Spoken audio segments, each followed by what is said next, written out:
Welcome to the TMI Doctor, talking all things TMI and health and wellness. Here's a highlight from today's episode. So that's what's unique about my practice is that I work on all of those things. A lot of times you'll find a vestibular therapist, you'll find a vision therapist, you'll find an orthopedic therapist, and someone who does autonomic dysfunction. And you're kind of bouncing between those four different people, and not everybody's on the same page. And those systems have to work together. So you can train them all individually, but somebody's got to bring them all to one piece so that all your systems in your body work as one, and they're sending all the same messages. So that's kind of the unique aspect of my practice, is that we bring all of that together, layered appropriately so that they balance each other out. But it leads to less appointments for somebody. Trying to balance against four different providers in a week can be really challenging, especially when you're fatigued and have a concussion and all those things that make that even more challenging. Hello, I'm Dr. Tanya Yannick, the TMI doctor, and I'm here with Dr. Chelsea Brown. She specializes in concussions, and I have her on today to talk about all the strange things we probably didn't even know that affect us if we ring that bell, and I'm sure we'll have a conversation about that phrase. But that's what I hear a lot of people say when I talk to patients. I used to have a background in orthopedic and sports, so definitely have had those conversations with those people that fell or car accidents are a biggie, but it sounds like you deal with a lot of sports. But I will let you talk about who you treat, why you treat them, why you started your business. Yeah. So I got into concussion kind of late in PT school. I ended up with a concussion myself from a car accident but I was an athlete in a non-contact sport. So in college, I was a rower. We did not hit our heads very often, thankfully, in our sport. But because of that, we didn't also have a lot of baseline, there wasn't a lot of knowledge behind okay, if we do sustain a concussion, what does that mean? And how does that impact the way that we can participate in sports? So I had a minor rear end car accident that I felt relatively fine initially. After went back to practice, it happened on the weekend, went back to practice that following Monday, didn't really feel 100%, but felt like I could practice. And then after that was sent to the sports med, and they were like, let's just get you cleared. They're like, oh, you didn't hit your head? Cool, good to go. So that was the extent of my concussion screening initially, and kind of whether or not I could continue to participate. So I spent the next week practicing, which progressively made things worse, as we can imagine. The cherry on the top of it was the end of the week was an all-out kind of max effort on the rowing machine. So it was a test for the team, which did not go well, to say the least. So that was when I knew that something was wrong. We kind of went down a little bit further. Luckily, I was in PT school at that point as well. So I had a little bit of kind of teachers and supervisors that could guide me a little bit more than I was getting from the coaching staff and sports med, because again, it wasn't a sport that they were used to having it in. So we weren't really sure what to do. So fast forward about 3 years, and there was this opportunity for a clinical rotation in Park City, Utah, to learn more about concussions. And I was super stoked about it. I really wanted to figure out, what should I have done? What was the missing link? Because it was, I managed, I got through, but it was probably 6 months where I was not really myself. And, I had a hard time with the next semester of school. My rowing wasn't the way that it was before. Exercise didn't feel the way that it used to. So I was just curious, what should have happened? And that was really the only thing that I was like, I'm going to go, this clinical will be fun, learn something new. What should I have done differently? What was the missing link? And then flash forward, that 16 weeks totally changed my life and my career trajectory, as I realized that, wow, there was a lot of things that I didn't know, a lot of things that were missing. It totally guided the rest of my, PT career and where I am now. We continue to do additional research and kind of some groundbreaking stuff of what concussion recovery should look like. What does it look like outside of sports, outside of football, that gets all the attention, when there's so many more ways that people sustain concussions, so many different patient populations that get concussions. It's not just our, high school to college or mid-20s male that gets a concussion. There's other things that are involved, and those people will respond differently than the group that gets all the funding and all the research, and kind of giving some guidelines to what a more traditional concussion protocol should look like. And I say that in quotes because everyone is so different. Everyone presents so differently, and we can't just say follow these 6 steps and you'll be fine, because those 6 steps are different for every person. And that really led me to like where I am now, of like developing my own business to help provide that very individualized care and reach a bigger market without having to also treat orthopedics, which I do still like, but I just really could focus my time and energy on the people that need it, and there aren't a lot of resources for them. That's great. I love it. Yeah, so just to give our viewers a backstory, I met her because I had vertigo from my dentist. That was super fun, like going in for some work and I was tilted way back and turning my head, and there's little crystals in that inner ear that can get dislodged and float around in that tiny little inner ear. It's amazing how wild your world gets rocked if that gets messed up. So I had room spinnies and stuff, and luckily I'm a PT. I knew the basics on how to treat it. But it was terrifying because I am a pretty active person. I mountain bike, I trail run, and I was like grabbing onto the railings, like walking down just my few steps because I was just so out of whack and off balance. So just to give you an idea of like how bad it was. So I immediately was like, who's in the area if like this gets worse or I can't get this under control? And I found her, 10 minutes away, not even 5 minutes away from me. And I was like, oh, she sounds awesome. I need to talk to this person. Luckily, I was able to get my stuff under control, but she was lovely and was able to do a quick consult with me, make sure everything was okay. I had a follow-up dentist appointment, so I was terrified it was going to reboot, literally reboot. Her name is the name of her business is Reboot. I was like, no, let's not do that. Don't want to reboot the vertigo. I want to reboot my balance and make sure I'm feeling normal again. So yeah, that's why I reached out to Chelsea, and I just, I love talking to specialists because, it's hard to navigate some of these systems. So when I find a provider that I'm like, yes, I trust this person, I know this person, and they have fascinating information that I don't even have because, my background's in orthopedic and sports. I have treated some vertigo. That's why I knew how to treat mine. But like, I had to get out the books and be like, okay, I think the Epley maneuver is like this. But, when you're a specialist, I'm a specialist in pelvic health. You go crazy because you're like, oh, like there's like 20 more things we could have done that you didn't do that would have made your experience way better and gotten you quicker, faster. And when you're very active and stuff like that, the last thing you want to do is have the world spinning around you all the time. Yes. So yeah, it was awesome to find you. And some of the typical symptoms people get, like when I treated, and I'm sure you saw the same, is, athletes that, hit their head, football players, whiplash was big.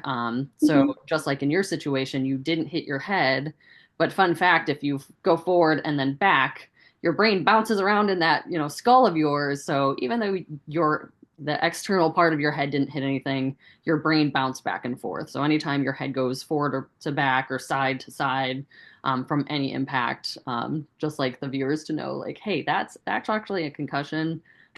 Should always follow up because the ER doctors are there to make sure that we don't die. But the nuance of care and the specialties, like always follow up because they're just there to triage to make everyone survives, but then really try and find those specialists if you're dealing with it. And I think the biggest things are, headache and stuff, but there's more symptoms that people don't even think about. I know the surprising one is emotional lability. Lability. I'm probably saying that wrong. When I used to actually play roller derby, and you were talking about baseline testing. So we actually started doing that because there's no sense in doing a memory test if someone already has not the best memory recall to begin with.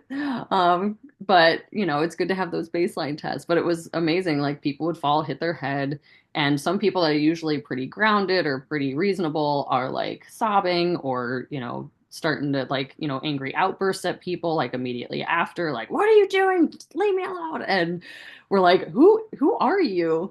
And that's where like relationally, like I've talked to these patients like, oh well, I have whiplash, they think there's no head trauma and they have light sensitivity, they can't focus, their family is saying that they're a little not a little, a lot cranky and other words. Irritable, Yeah. easily irritable is one I get a lot. My sister said I was being a little bit of a bitch, Yes. And I was like, that's totally related. She's like, wait, what? And yeah, so I've heard some of these stories, and I knew you'd have even better stories than that. So that's why I'm the TMI doctor. It's not just about pee, poop, and sex, although it's most of that.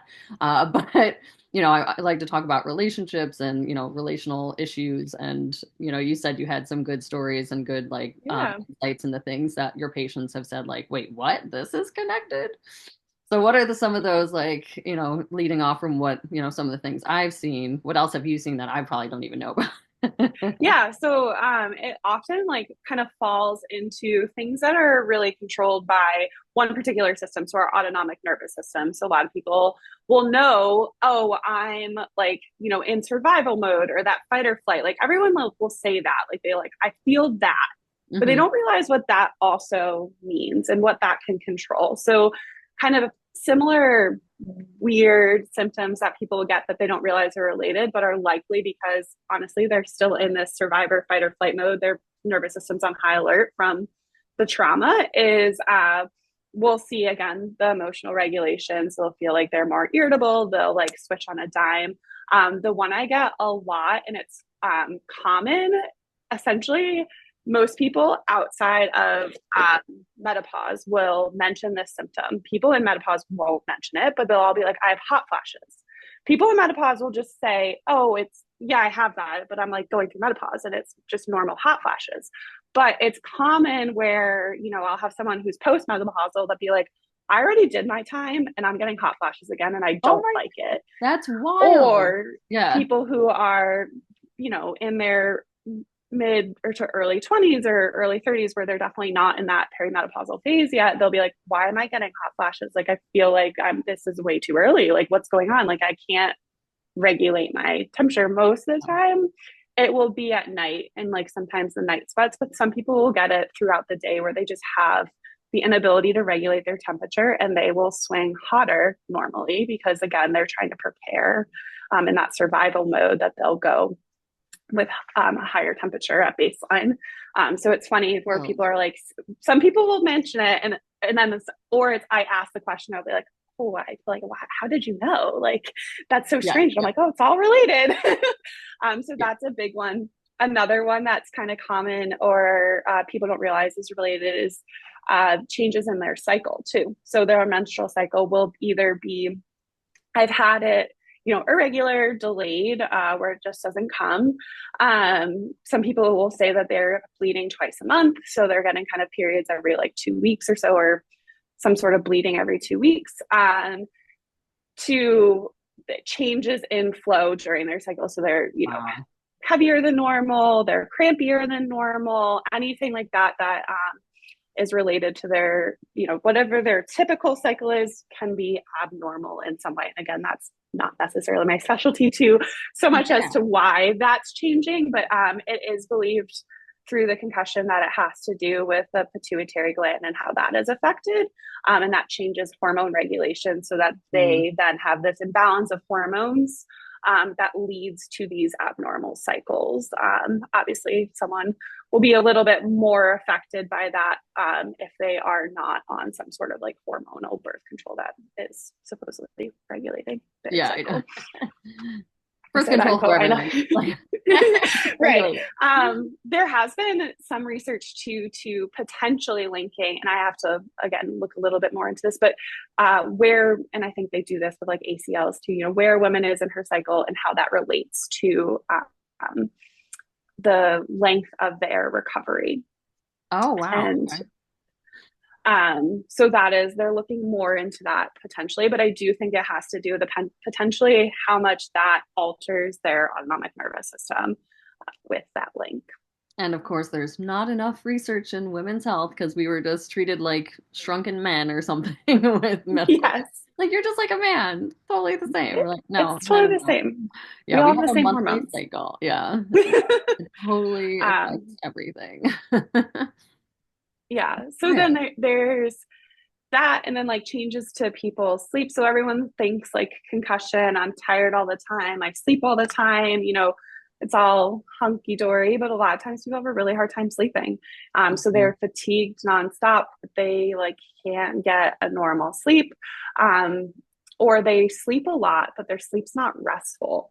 So they're not actually getting into deep sleep. So they wake up, even though they might have slept 8, 9 hours, they wake up and it's like, I feel like I only slept for 30 minutes and like I am not recovered at all.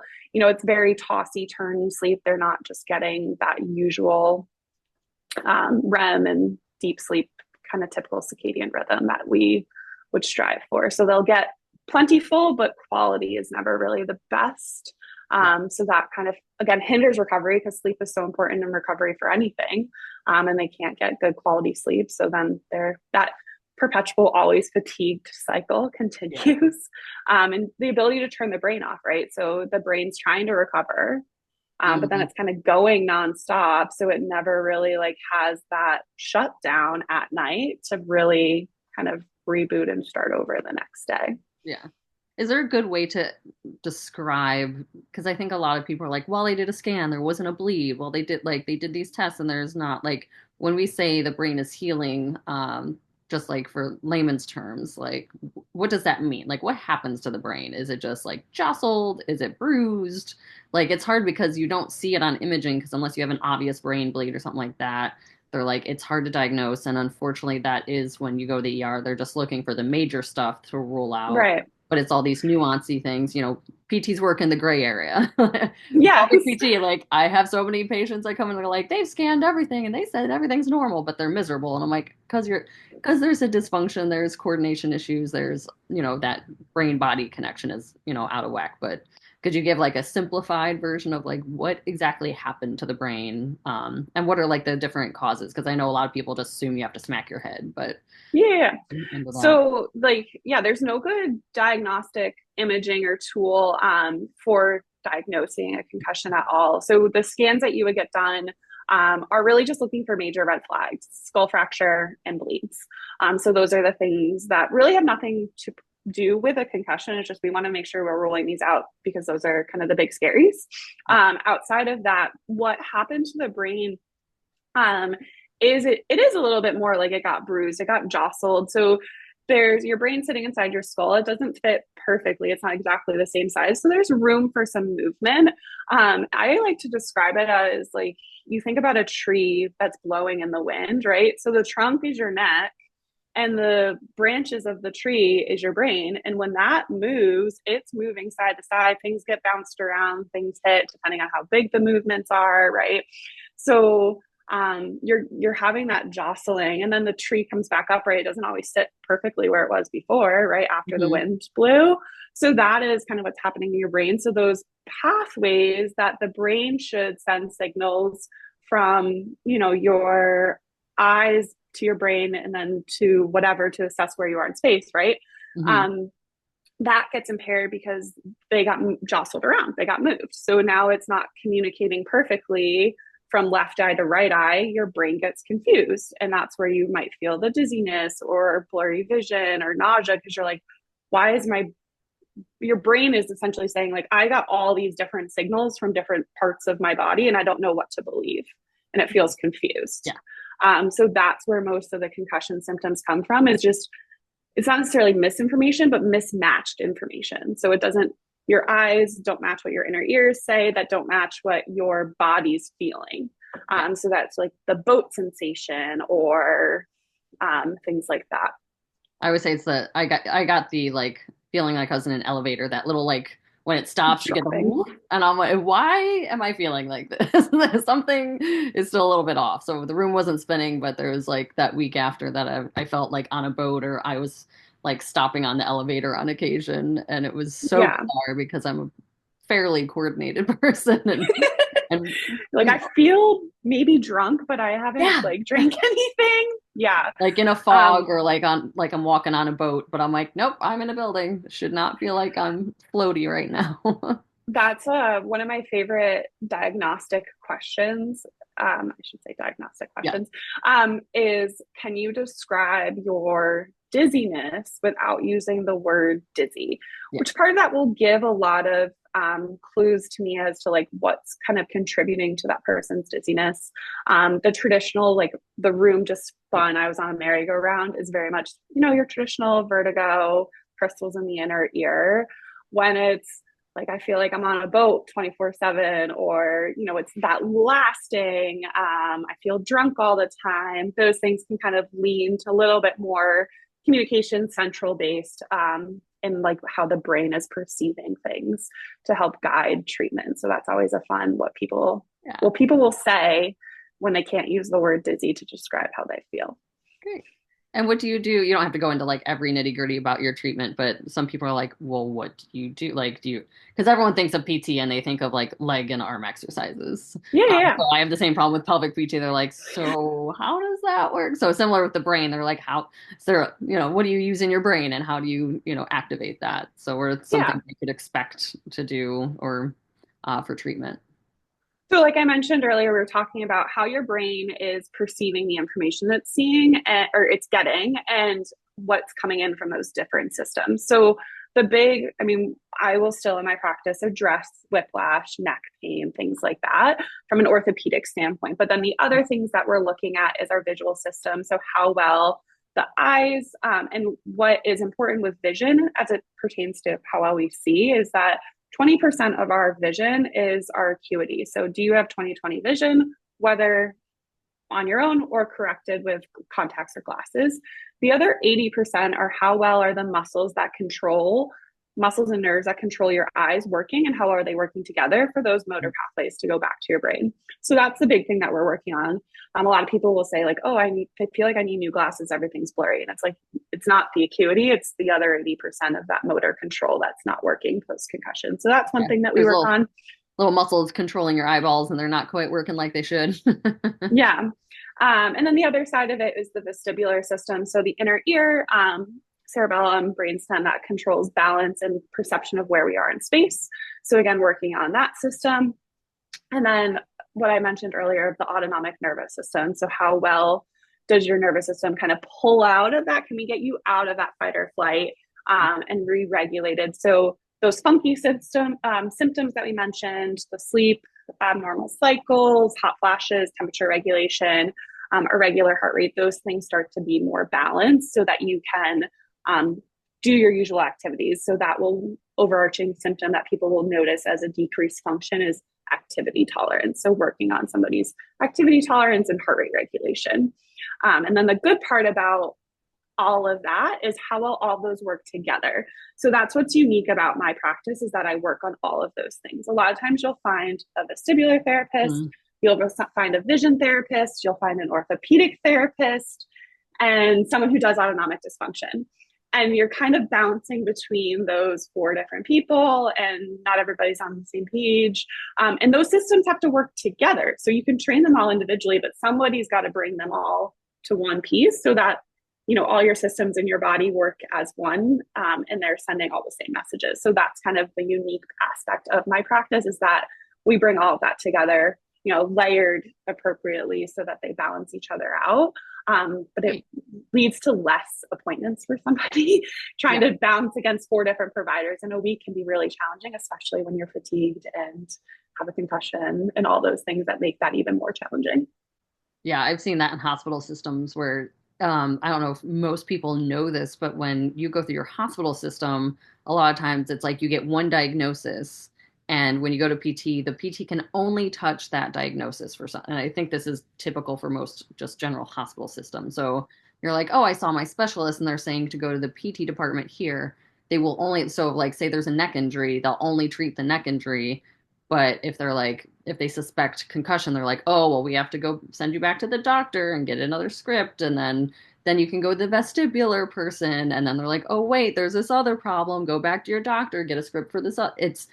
That's why I never worked in a hospital, because I did a clinical rotation and I'd be like, oh, well, there's this and it's connected to their back. And my clinical instructor was like, no, you can't touch that. And I'm like, what? It's all connected. Like, you teach us to treat the entire body, but then the hospital dices us up like Mr. Potato Head or something. Like we're not, like we have to treat it all. So yeah, I have a very similar approach in my business. And that's why when I saw yours, I was like, I know if I go to you, if I have any problems, you're going to probably get it done way faster than me being ping ponged around the hospital system. And that, that is priceless not to have to deal with that. Yes. So that's great to know because I didn't realize that like you're really bringing all those things together. And this is why we have these conversations because, I even learn a lot, even though I touched on treating some of these things. Are there any things that you wish people knew more about? Like if there's like one takeaway that like if people don't remember anything else you said today, like just remember, what are things you wish people knew, or maybe a myth that people have that you're just like, oh. I mean, I feel like my biggest takeaway is like you don't have to hit your head to have a concussion. Yeah. Yep. That is like always my tagline, I feel like, for most people. But I would say don't discount the weird. So if you're started to like have these changes and symptoms and you're like, I'm not really sure where this came from, it's important to share. A lot of times people will think like, again, yes, there's a little bit of, stay in your lane of providers. I'm not a pelvic health therapist, right? So there's a lot of things where I might refer out, but saying, people will be like, oh, I never thought to tell, maybe they saw a neurologist, that my heart feels like it's beating out of its chest all the time. Or I've had these weird GI symptoms since I also had this concussion.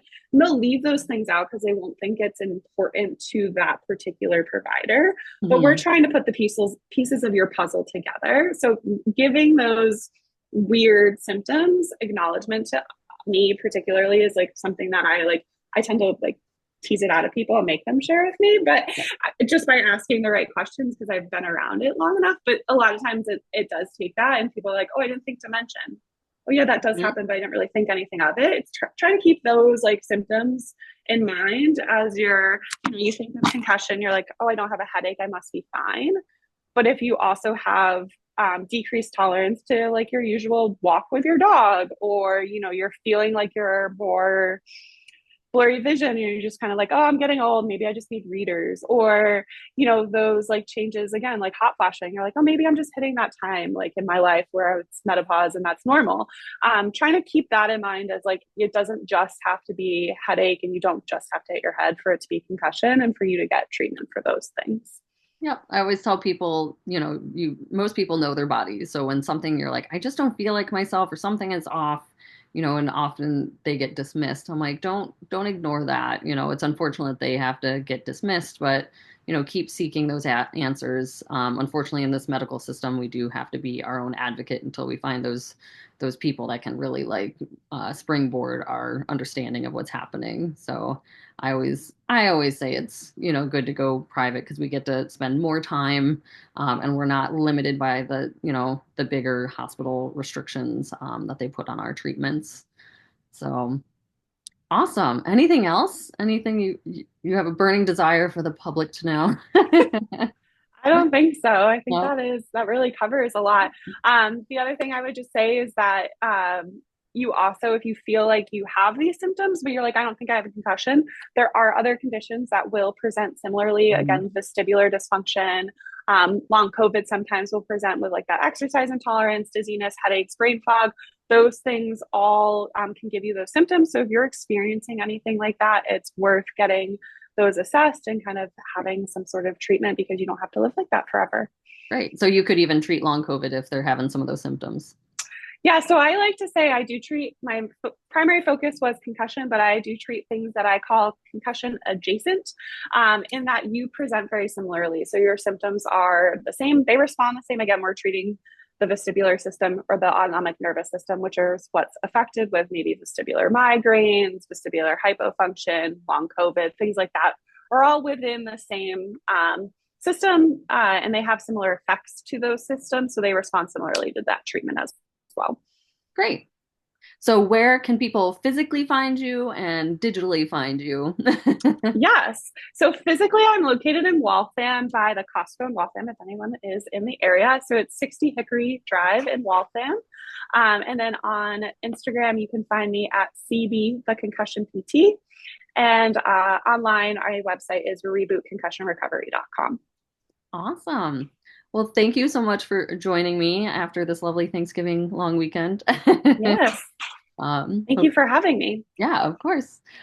So go check her out, and hopefully you learn something new. And yeah, thank you. Take care.